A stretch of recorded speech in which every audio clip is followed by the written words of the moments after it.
Hello friends, आज हम discuss करेंगे Arrhenius concept of acids and bases के बारे में।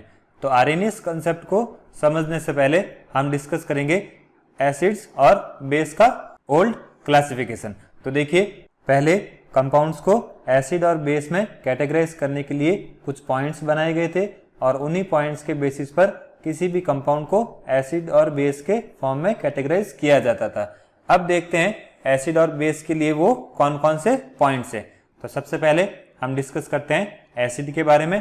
तो इसके लिए सबसे पहला पॉइंट हो जाएगा सोर टेस्ट, दूसरा हो जाएगा टर्न्स ब्लू लिटमस रेड, तीसरा हो जाएगा अगर ये मेटल्स के साथ रिएक्शन करते हैं तो हाइड्रोजन गैस लिबरेट करते हैं।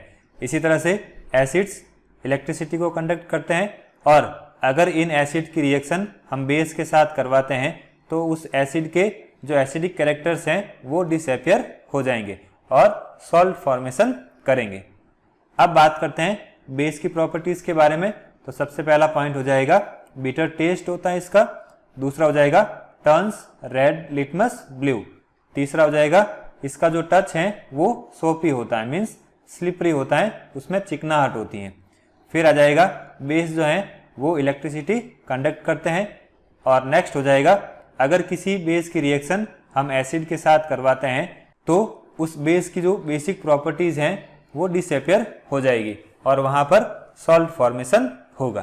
तो ये हो गया एसिड्स और बेसिस का ओल्ड क्लासिफिकेशन, जिसको हम ऑपरेशनल क्लासिफिकेशन भी कहते हैं। अब डिस्कस करते हैं आर्हेनियस कंसेप्ट। देखिए, आर्हेनियस कंसेप्ट को हम वाटर आयन कंसेप्ट भी कहते हैं, क्योंकि आर्हेनियस ने एसिड और बेस को वाटर के बेसिस पर या एक्वस सॉल्यूशन के बेसिस पर डिफाइन किया था।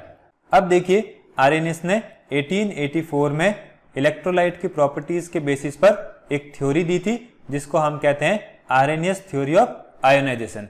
इस थ्योरी में आर्हेनियस ने बताया जब किसी इलेक्ट्रोलाइट को हम वाटर में डिसॉल्व करते हैं तो वो आयंस में डिसोसिएट हो जाता है। अब ये आयंस हो जाएंगे पॉजिटिव आयंस और नेगेटिव आयंस, या जिनको हम कैटायंस और एनायंस भी कहते हैं। अब इलेक्ट्रोलाइट के इस नेचर के बेसिस पर आर्हेनियस ने एसिड्स और बेस को भी डिफाइन किया है। तो सबसे पहले हम लेते हैं एसिड्स के बारे में। तो देखिए, आर्हेनियस ने क्या बताया, ऐसे सब्सटेंस जिसमें कि हाइड्रोजन प्रेजेंट होते हैं और जब उनको हम वाटर में डिसॉल्व करते हैं तो वो H+ आयन देते हैं। तो ऐसे सारे सब्सटेंस एसिड की कैटेगरी में आएंगे। जैसे अगर हम बात करें HCl की, तो HCl को जब वाटर में डिसॉल्व करेंगे तो ये क्या करेगा, H+ और Cl- आयन देगा। तो ये हो जाएगा आर्हेनियस एसिड। अब देखते हैं एसिड का क्लासिफिकेशन। तो आर्हेनियस ने एसिड्स को स्ट्रॉन्ग एसिड और वीक एसिड की कैटेगरी में कैटेगराइज किया है। अब लेते हैं पहला पॉइंट, स्ट्रॉन्ग एसिड्स क्या होते हैं।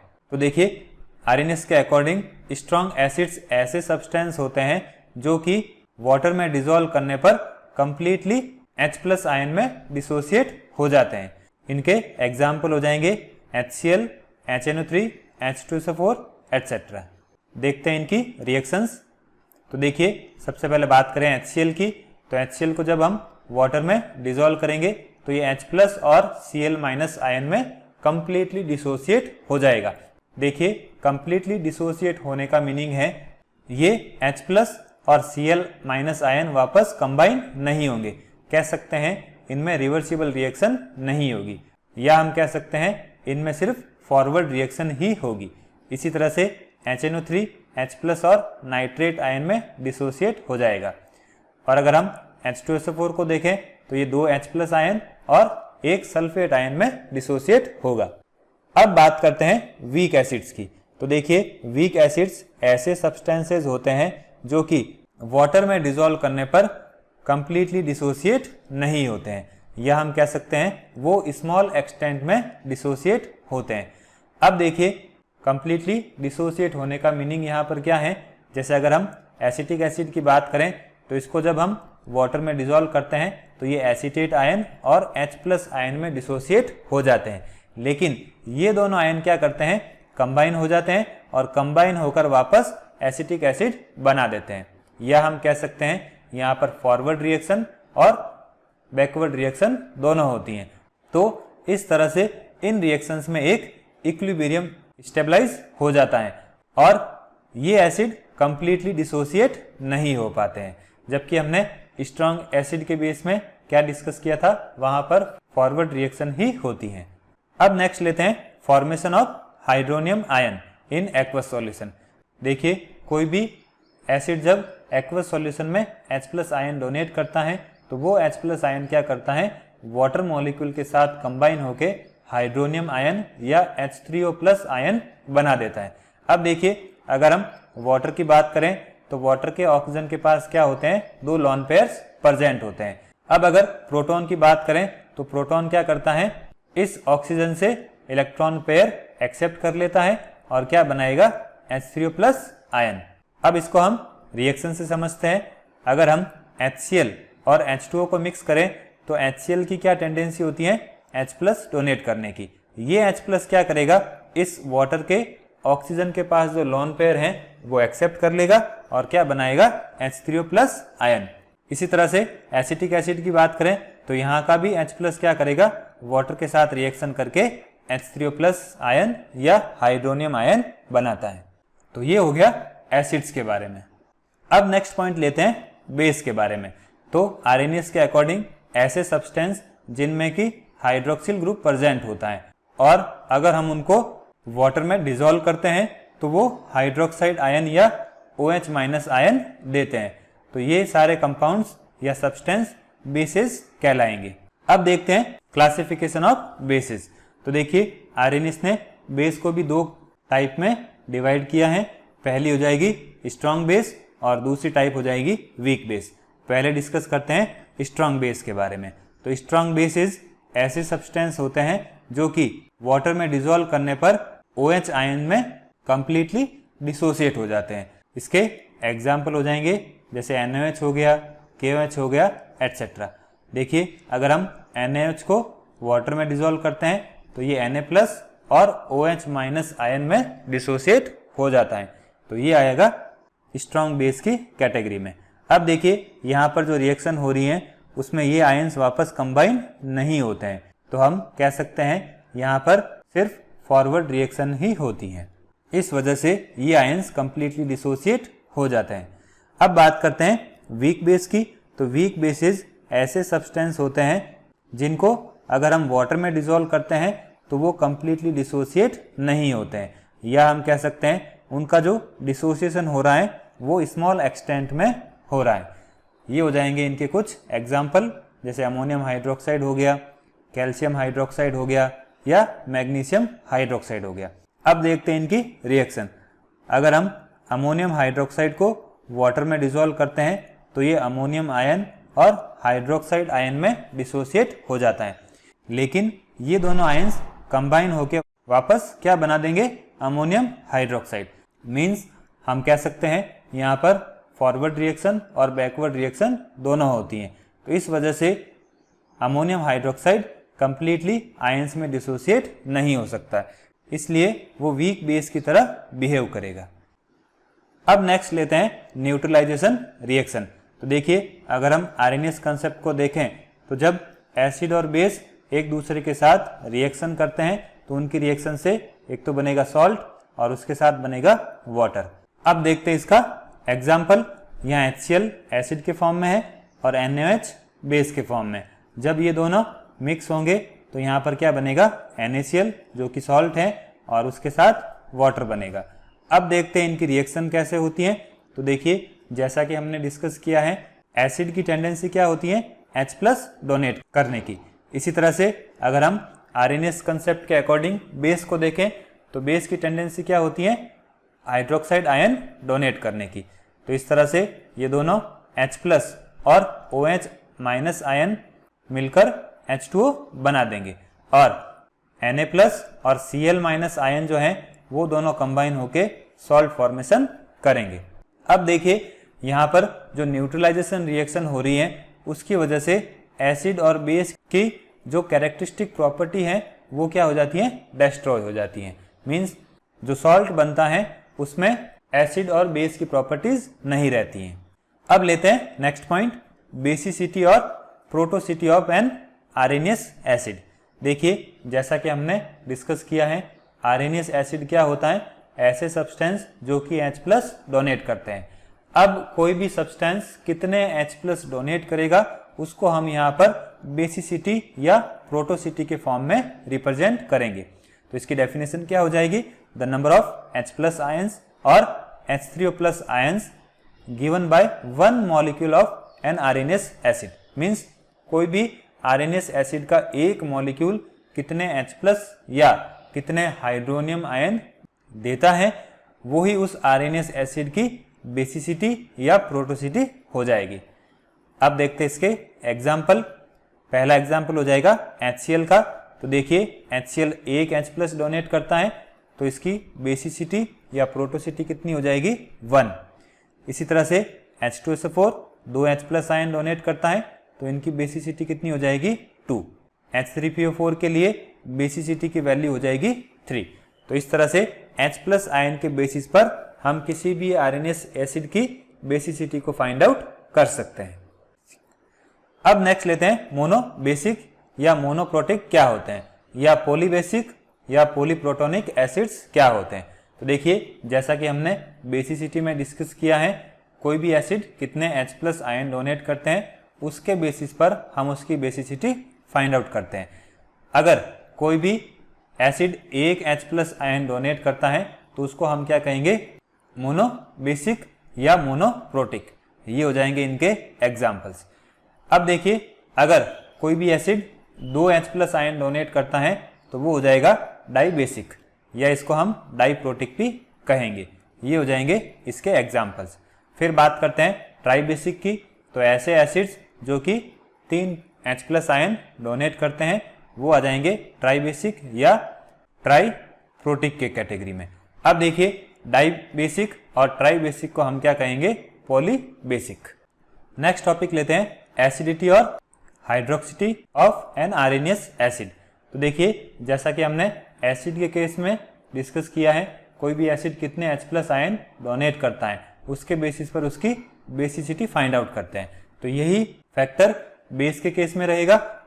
तो देखिए किसी भी आरएनएस बेस का एक मॉलिक्यूल कितने OH- आयंस देता है, वो उसकी क्या हो जाएगी, एसिडिटी। अब इसका एग्जाम्पल देखते हैं। सबसे पहले अगर हम NaOH को देखें तो NaOH एक हाइड्रोक्साइड आयन देता है तो इसकी एसिडिटी हो जाएगी 1। कैल्शियम हाइड्रोक्साइड 2 हाइड्रोक्साइड आयन देगा तो इसके लिए एसिडिटी की वैल्यू हो जाएगी 2। इसी तरह से एल्यूमिनियम हाइड्रोक्साइड 3 हाइड्रोक्साइड आयन देता है तो इसके लिए एसिडिटी की वैल्यू हो जाएगी 3।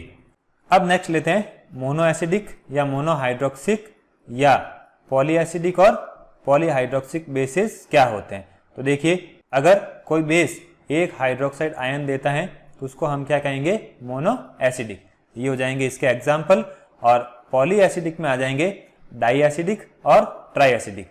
डाई एसिडिक में कोई भी बेस 2 हाइड्रोक्साइड आयन देगा और ट्राई एसिडिक में कोई भी बेस 3 हाइड्रोक्साइड आयन देगा। ये हो जाएंगे इनके एग्जाम्पल्स। अब बात करते हैं relative strength of acids and bases. तो देखिए कौन सा एसिड स्ट्रांग होगा और कौन सा एसिड वीक होगा। इसी तरह से कौन सा बेस स्ट्रांग होगा और कौन सा बेस वीक होगा, तो उसको हम कैसे फाइंड आउट कर सकते हैं। तो देखिए आरएनएस कंसेप्ट के अकॉर्डिंग देखें तो एसिड्स क्या होते हैं, जो एक्वस सॉल्यूशन में H+ आयन डोनेट करते हैं। अब देखिए कोई भी एसिड एक्वस सॉल्यूशन में जितने H+ आयन डोनेट करेगा उसकी एसिडिक स्ट्रेंथ उतनी ही ज़्यादा बढ़ेगी। इसी तरह से अगर हम एसिड डिसोसिएशन कांस्टेंट की बात करें तो इसकी वैल्यू बढ़ने के साथ साथ उस एसिड की एसिडिक स्ट्रेंथ भी बढ़ेगी, क्योंकि उस एसिड के लिए अगर डिसोसिएशन कांस्टेंट की वैल्यू बढ़ती है तो वो एसिड उतना ही ज़्यादा आयंस में डिसोसिएट होगा, और जितना ज़्यादा आयंस में डिसोसिएट होगा वो उतने ही ज़्यादा H+ आयन डोनेट करेगा। तो इस वजह से उसकी एसिडिक स्ट्रेंथ इंक्रीज होगी। इसी तरह से अगर हम बेसिक स्ट्रेंथ की बात करें तो कोई भी बेस एक्वस सॉल्यूशन में जितने ज़्यादा OH- आयंस डोनेट करेगा उसकी बेसिक स्ट्रेंथ उतनी ही ज़्यादा होगी। और अगर हम बेस डिसोसिएशन कांस्टेंट की बात करें तो वो उस बेस के बेसिक स्ट्रेंथ के डायरेक्टली प्रोपोर्शनल होता है। मींस बेस डिसोसिएशन कांस्टेंट की वैल्यू अगर बढ़ती है तो उस बेस की बेसिक स्ट्रेंथ भी इंक्रीज होगी। अब नेक्स्ट देखते हैं आरएनएस कंसेप्ट की यूटिलिटीज क्या क्या है। तो डिस्कस करते हैं पहली यूटिलिटी। तो देखिए आरएनएस कंसेप्ट के बेसिस पर हम हीट ऑफ न्यूट्रलाइजेशन को आसानी से समझ सकते हैं, क्योंकि आरएनएस ने बताया जब एसिड और बेस रिएक्शन करते हैं तो वहां पर न्यूट्रलाइजेशन रिएक्शन होती है। अब उस रिएक्शन में कितनी हीट चेंज हो रही है वो ही क्या हो जाएगी, उसकी हीट ऑफ न्यूट्रलाइजेशन। अब सेकंड लेते हैं, किसी भी एसिड का जो कैटालिटिक बिहेवियर है उसको हम आरएनएस कंसेप्ट के बेसिस पर समझ सकते हैं। देखिए कई बार कुछ रिएक्शंस में एसिड जो है वो कैटालिस्ट की तरह बिहेव करता है। अब उस केस में वो क्या करता है, पहले तो H+ आयन डोनेट करता है और जब रिएक्शन कंप्लीट हो जाती है तो वो वापस H+ आयन एक्सेप्ट कर लेता है। तो यहाँ पर उस एसिड के कैटालिटिक बिहेवियर को हम आरएनएस कंसेप्ट के बेसिस पर समझ सकते हैं। इसके अलावा अगर हम बात करें तो न्यूट्रलाइजेशन का प्रोसेस, सॉल्ट हाइड्रोलाइसिस का प्रोसेस या किसी भी एसिड की स्ट्रेंथ और बेस की स्ट्रेंथ को हम आरएनएस कंसेप्ट के बेसिस पर समझ सकते हैं। तो ये हो गई आरएनएस कंसेप्ट की यूटिलिटीज। अब डिस्कस करते हैं आरएनएस कंसेप्ट की लिमिटेशंस क्या क्या है। तो देखिए अगर हम आरएनएस कंसेप्ट की बात करें तो इसने क्या बताया था, एसिड H+ आयन डोनेट करेगा और बेस जो है वो एक्वस सॉल्यूशन में OH- आयन डोनेट करता है। लेकिन अगर हम किसी भी एक्वस सॉल्यूशन की बात करें तो उसमें ये दोनों आयंस फ्री नहीं रहते हैं। मींस कह सकते हैं कोई भी आयंस जो हैं वो एक्वस सॉल्यूशन में हमेशा हाइड्रेटेड फॉर्म में रहते हैं और हाइड्रेटेड फॉर्म को हम इस तरह से लिखते हैं। देखिए हाइड्रेटेड फॉर्म का मीनिंग क्या होगा, जैसे अगर हम Na+ आयन की बात करें तो इसके चारों ओर क्या रहेंगे, दूसरे वाटर मॉलिक्यूल्स इस तरह से अरेंज रहते हैं। तो वाटर मॉलिक्यूल्स क्या करेंगे, इसको चारों ओर से सराउंड करके रखेंगे। तो ये हो जाएगी इसकी हाइड्रेटेड फॉर्म। मीन्स हम कह सकते हैं एक्वस सॉल्यूशन में कोई भी आयन कभी भी फ्री नहीं रहता है। अब देखते हैं दूसरी लिमिटेशन। तो देखिए अगर हम आरएनएस कंसेप्ट की बात करें तो उसके अकॉर्डिंग एसिड कौन से होंगे जिसमें H+ आयन हो, या अगर हम बेस की बात करें तो बेस क्या होंगे जिसमें OH- आयन या हाइड्रोक्साइड आयन प्रेजेंट हो। लेकिन कुछ एसिड्स और बेस ऐसे होते हैं जिनमें कि H+ और OH- आयन नहीं होते हैं। जैसे अगर हम NH3 की बात करें तो अमोनिया क्या है, एक बेस होता है लेकिन इसमें OH आयन प्रेजेंट नहीं होता है। तो फिर भी ये बेस की तरह बिहेव क्यों करता है, इसको आरएनएस कंसेप्ट एक्सप्लेन नहीं कर सका। इसी तरह से अगर हम कार्बन डाइऑक्साइड की बात करें तो वो भी एसिडिक नेचर शो करती है, जबकि इसमें H+ आयन प्रेजेंट नहीं होता है। तो इसके एसिडिक नेचर को भी आरएनएस कंसेप्ट एक्सप्लेन नहीं कर सका। अब लेते हैं तीसरा पॉइंट। देखिए अगर हम न्यूट्रलाइजेशन की बात करें तो आरएनएस ने क्या बताया, न्यूट्रलाइजेशन रिएक्शन कब होगी, जब हम एसिड और बेस को मिक्स कर देते हैं। लेकिन उसके लिए एसेंशियल कंडीशन क्या थी, एक्वस सॉल्यूशन होना जरूरी है। लेकिन कुछ रिएक्शंस ऐसी होती हैं जिसमें न्यूट्रलाइजेशन वाटर की एब्सेंस में भी होता है। जैसे अगर हम अमोनिया और HCl की बात करें तो इन दोनों का जो न्यूट्रलाइजेशन प्रोसेस है वो वाटर की एब्सेंस में भी कंप्लीट हो जाता है। तो इस प्रोसेस को आरएनएस कंसेप्ट ने एक्सप्लेन नहीं किया। अब देखते हैं फोर्थ पॉइंट। अब अगर हम एल्यूमिनियम क्लोराइड की बात करें तो वो एक्वस सॉल्यूशन में एसिडिक कैरेक्टर शो करता है। अब क्यों करता है, तो इसको भी इस कंसेप्ट ने एक्सप्लेन नहीं किया। अब लेते हैं फिफ्थ पॉइंट। इसमें हम डिस्कस करेंगे HCl के एसिडिक कैरेक्टर के बारे में।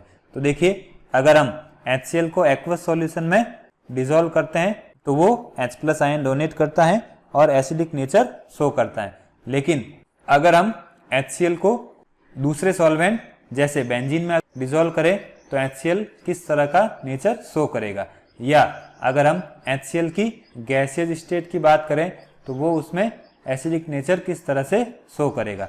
तो इसको भी आरएनएस कंसेप्ट में एक्सप्लेन नहीं किया।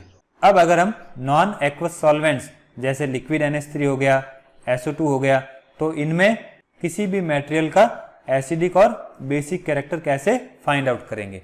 तो इसको भी आरएनएस कंसेप्ट में एक्सप्लेन नहीं किया, क्योंकि आरएनएस ने किसी भी मटेरियल के लिए एसिडिक और बेसिक कैरेक्टर को सिर्फ एक्वस सॉल्यूशन के बेसिस पर ही एक्सप्लेन किया था।